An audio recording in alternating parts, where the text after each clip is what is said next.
ప్రతి సుప్తముదోచ్ఛకృష్టం పరార్జం స్వం శృతి శతశిరసిద్ధమచ్ఛాపయంతి సోచ్ఛిష్టాయాం సృజనిగళితం యా బలాత్కృత్య భుంక్తే గోదాతశ్చై నమ ఇదమిదం భూయయ వస్తు భూయః.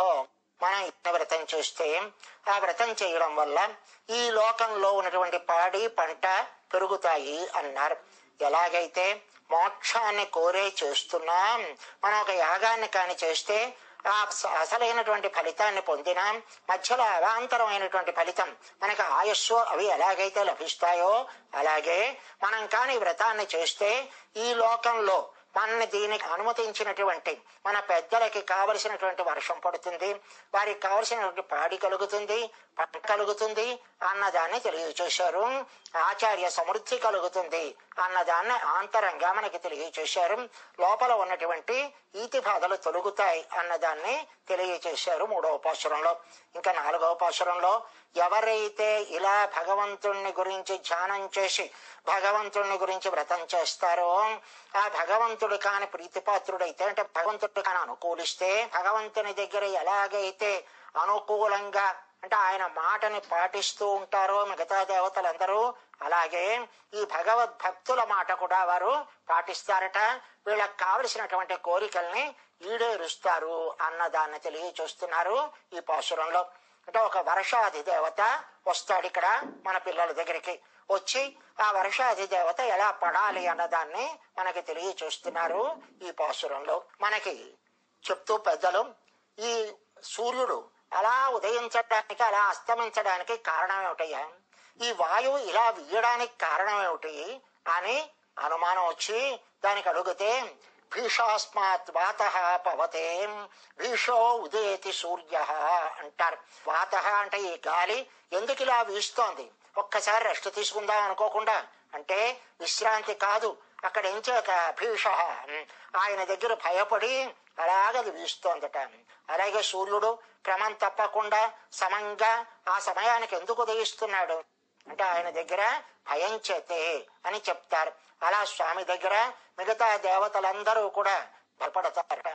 అలాగే భగవద్భక్తులైన వారి విషయంలో ద్రవంతి దైత్యాః ప్రణమంతి దేవతాః నశ్యంతి రక్షాంసి అపయాంతి చారయః. ఎవరి దగ్గర యత్ కీర్తనాత్ ఆయన యొక్క నామ సంకీర్తనం కాని చేస్తే ఇవన్నీ తొలగిపోతాయి అంటారు మనకి పెద్దలు. ఎవరైతే ఆ నారాయణుని యొక్క భక్తులున్నారో వారి విషయంలో ఎలా ప్రవర్తించాలి అన్నది యముడు ఆయన యొక్క కింకరలు పాశాలు పట్టుకుని వెళుతూ ఉంటే వాళ్ళని దగ్గరికి పిలిచి చెప్పేట. నాయన స్వపురుషం అభివీక్ష తన పురుషులు అంటే తన కింకరలను చూసి వాళ్ళకి చెప్పేట. పాశహస్తం వదతి యమః కిల తస్య కర్ణమూలే వారి చెవిలో దగ్గరగా వచ్చి వారి రహస్యంగా చెప్పేటాను. పరిహర మధుసూదన ప్రపన్నాన్ ఆ మధుసూదనుడి మీద ప్రపన్నులు అంటే ఎవరైతే ఆయనే రక్షకుడని పరిపూర్ణంతో విశ్వాసంతో ఉన్నారో వారిని వదిలిపెట్టండి. అహం ప్రభు అన్యనృణాం మిగతా వారి దగ్గరైనా ఆజ్ఞ పరిపాలింపబడుతుంది తప్ప వారి దగ్గర పనికిరాదు అని చెప్పాడండి యముడు. కనుక ఎప్పుడైనా ఆ భగవంతుని యొక్క సేవ చేసిన వారి దగ్గర ఇతర దేవతలు కూడా అంత వశపడి ఉంటారు అన్నది ఈ పాశురంలో మనకి తెలియచేస్తున్నారు. ఆషిమషైక్కన్నా ஒன்று நீ கைக்கரவேல் ஆழியுள் புக்கு முகந்து கொடார்த்து ஏறி ஊஷி முதல்வன் உருவம் போல் மெய் கருத்து பாழி அந்தோளுடை பற்பனாபன் கையில் ஆழி போல் மின்னி வரம்பரி போல் நின்றதிருந்து தகாதே சாங்கியமுதைத்த சரமசை போல் வாழ உலகினல் பெய்துடோய் நாங்களம் మార్గశి నీరాడ మగిழ்ந்து ఏలో రంబావాయ్. ఆషిమషైక్కన్నా అని అడ్రస్ చేశారు. అంటే వర్షాధిదేవత అన్నారు. అంటే వర్షానికి అధిదేవత అయినటువంటి ఆ దేవతని పిలుస్తున్నారు. ఆషిమషై అంటే వర్షాధిదేవత అని పిలిచి ఆషి అంటే గంభీరమైనటువంటి స్వభావం కలిగిన వాడు అని అర్థం. ఆ గంభీరమైనటువంటి స్వభావం కలిగిన వాడా మగైక్కన్నా అంటే వర్ష నిర్వాహకుడా అని చెప్పి కన్నా అన్నారు. అంటే వీరు కృష్ణ పరమాత్మనే దర్శనం చేస్తూ ఉండడం వల్ల మొత్తం ఈ ప్రకృతి అంతా కూడా, ఈ లోకమంతా కూడా కృష్ణుడి రూపంగా వారికి సాక్షాత్కరిస్తోందట. కనుక వారికి అలవాటు కణ అంటే కృష్ణ అని పిలవడం. కనుక ఆశిమషై కణ అంటే వర్షాది దేవత అంటే గంభీరమైన స్వభావం కలిగిన వాడా, వృత్తులాకారంగా వర్షాన్ని కురిపించేటువంటి వాడా, పూర్ణ ప్రదత్వాన్ని కలిగించేవాడా అని ఆయన్ని పిలిచి ఆ వర్షాది దేవతని ఒండ్రు నీ కైకరవేల్, నీ చెయ్యిని ఎక్కడ ముడవకు అంటున్నారు. అంటే వర్షాన్ని కురిపించేటప్పుడు నీ దాతృత్వంలో ఏమీ లోటు రాకుండా పరిపూర్ణంగా వర్షాన్ని కురిపించు. ఏదో పడ్డాను అన్నట్టుగా పడ్డం కాదు, నీ దాతృత్వానికి సరిపోయినట్టుగా నువ్వు వర్షాన్ని కురిపించాలి అంటున్నారు. ఎందుకు, ఏమిటి దాతృత్వం అంటే? అంటే దేనికైతే వైశాల్యము గాంభీర్యము అంటే ఒకసారి మనం ఆషి అన్నదానికి సముద్రము అని అర్థం.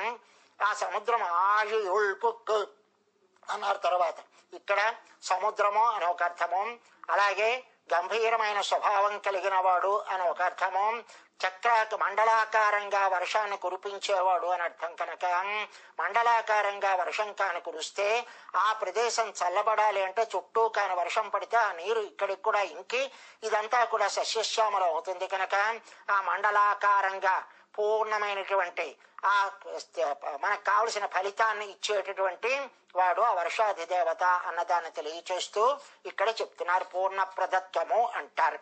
ఇంకా ఆయన ఏం చెయ్యాలి?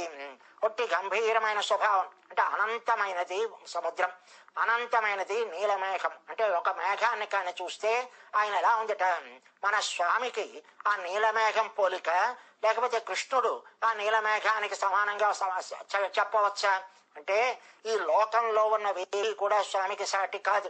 కానీ స్వామిలో కొంత భాగం ఇవి కలిగి ఉండడం వల్ల మనకి ఇవి తప్ప అది తెలియదు. కనుక వీటిని సాటిగా చెప్పి ఈ నీలమేఘం లాంటి రంగు కలిగిన వాడంటే మా కృష్ణుడు అంటారు. కనుక మనకి గాంభీర్యము, వైశాల్యము, పూర్ణ తృప్తి ప్రదత్వము అనే 3 లక్షణాలు ఇక్కడ చూపించేట.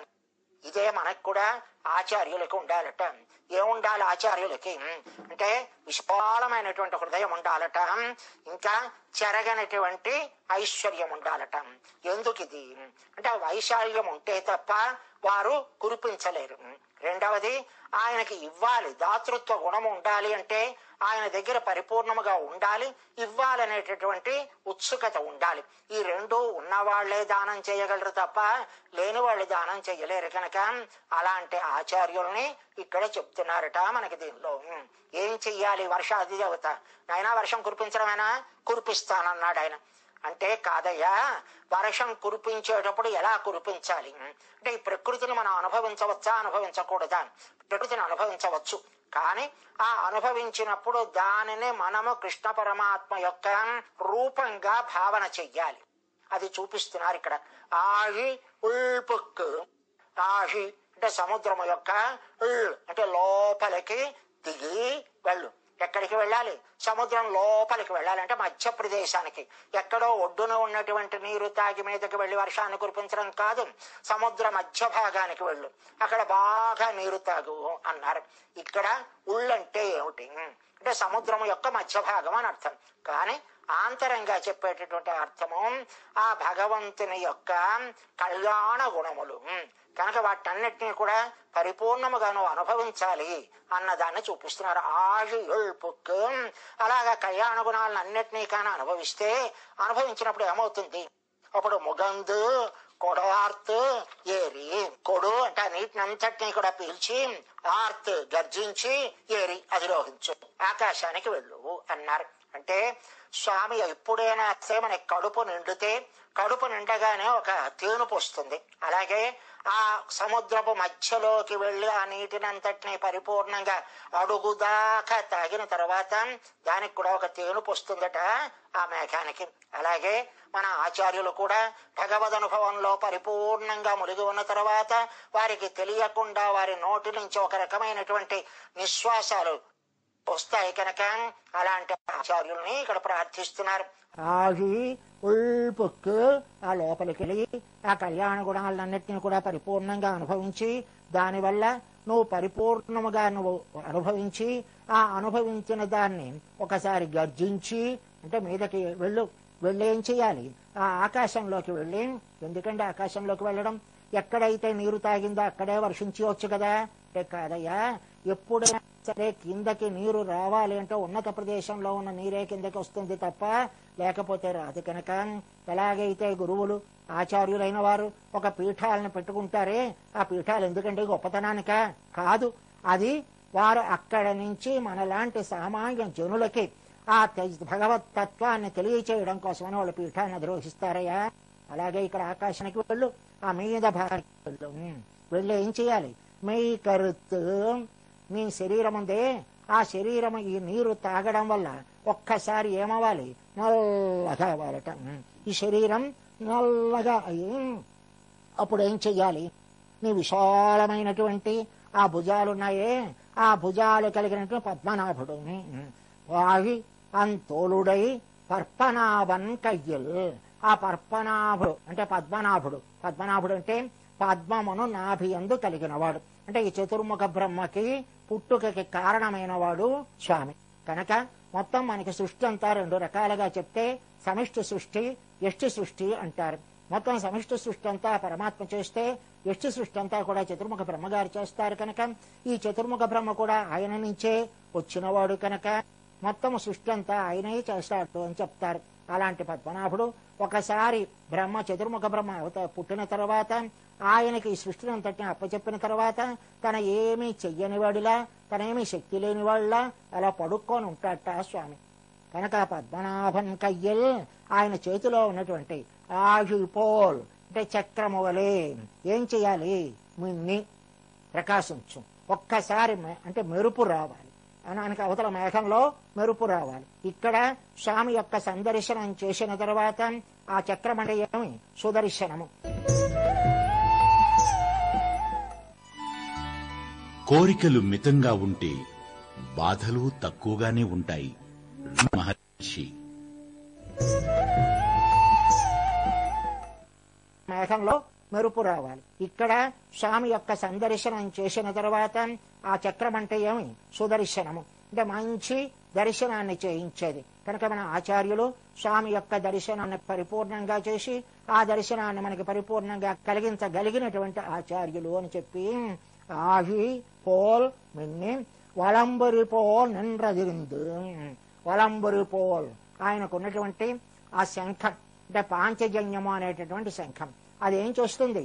ఉన్న చోట ఉండి ఆయన యొక్క ఉచ్ఛ్వాస నిశ్వాసాలతోటి గర్జన చేస్తుందట, శబ్దిస్తుంది. ఆ శంఖం యొక్క లక్షణమేమి?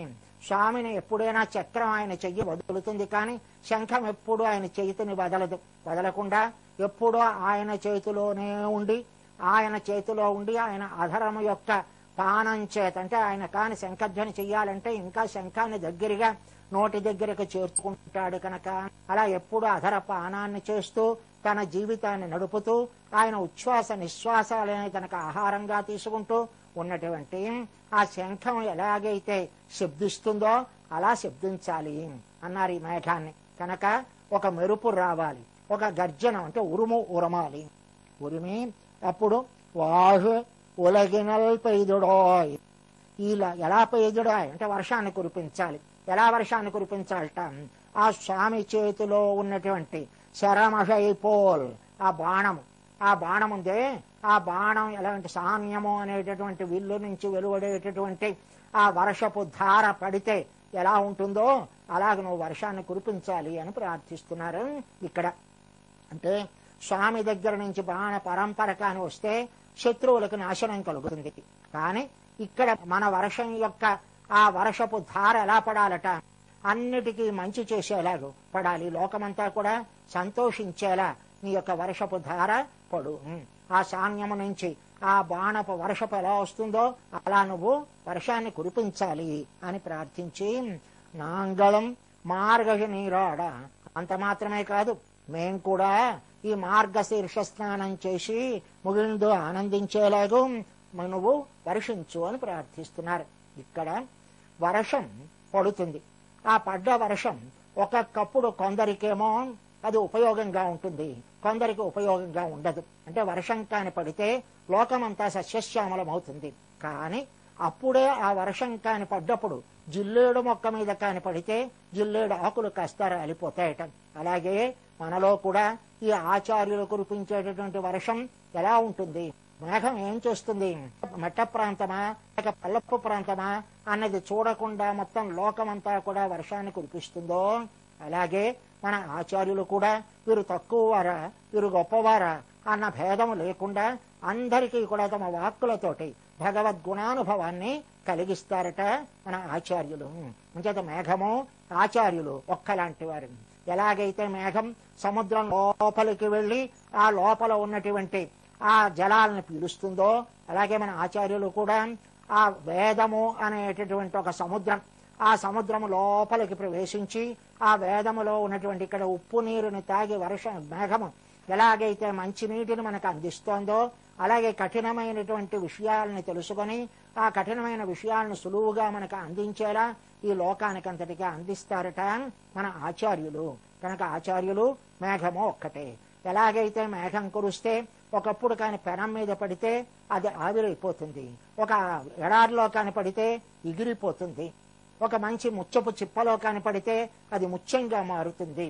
అలాగే ఒక జిల్లేడు మొక్క మీద కాని పడితే ఆ మొక్క యొక్క ఆకులన్నీ రాలిపోతాయి.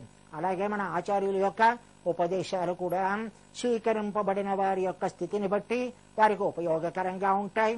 అంత మాత్రమే కాదు, ఎవరైతే పాషండులున్నారో వారిని మరింత ఆ వైపు రాకుండా ఉండేలాగా వారికి బోధపడతాయట అందులో ఉన్నటువంటి విషయాలు. కనుక అలాగూ వర్షాన్ని కురిపించాలి. అంత మాత్రమే కాదు, మేము ఈ వర్షం నీటిలో మేము స్నానం చెయ్యాలి. ఈ మార్గశీర్ష స్నానం అనేటువంటి వ్రతం చేయడానికి కదా మేము వచ్చాం. కనుక సమృద్ధిగా మేము అందరము స్నానం చెయ్యడానికి కావలసినంత వర్షాన్ని నువ్వు కురిపించు అని ప్రార్థిస్తున్నారు ఇక్కడ వర్షాది దేవతని. కానీ కురిపించినప్పుడు ఎలా కురిపించాలి అన్నది మాత్రం కొన్ని చెప్పారు. ఎలా కురిపించాలి అంటే స్వామి లాంటి వర్ణాన్ని పొందాలి. ఈ స్వామి లాంటి వర్ణము అంటే కాలము కన్నా ముందర ఉన్నటువంటి పరమాత్మ యొక్క వర్ణము ఎలాగైతే నల్లగా ఉంటుందో అలాంటి వర్ణాన్ని నువ్వు పొందాలి అన్నారు. ఏమిటి కాలం కన్నా ముందర ఉన్నటువంటి స్వామి యొక్క వర్ణము అని ప్రశ్న వేస్తే ఆయన నల్లదనం అంటే ఏమి అన్నారు. నల్లదనం అంటే చల్లదనం.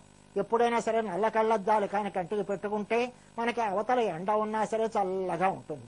ఎప్పుడైతే చల్లగా ఉంటుందో అప్పుడు ఆనందం కలుగుతుంది.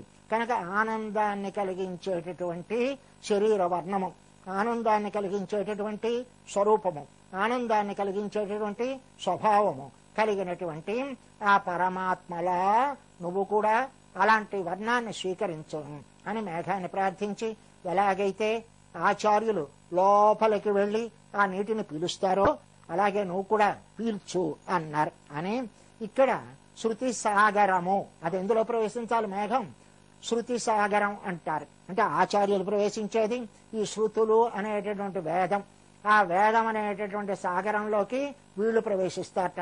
ఈ మేఘం మన సముద్రంలోకి ప్రవేశిస్తుందట.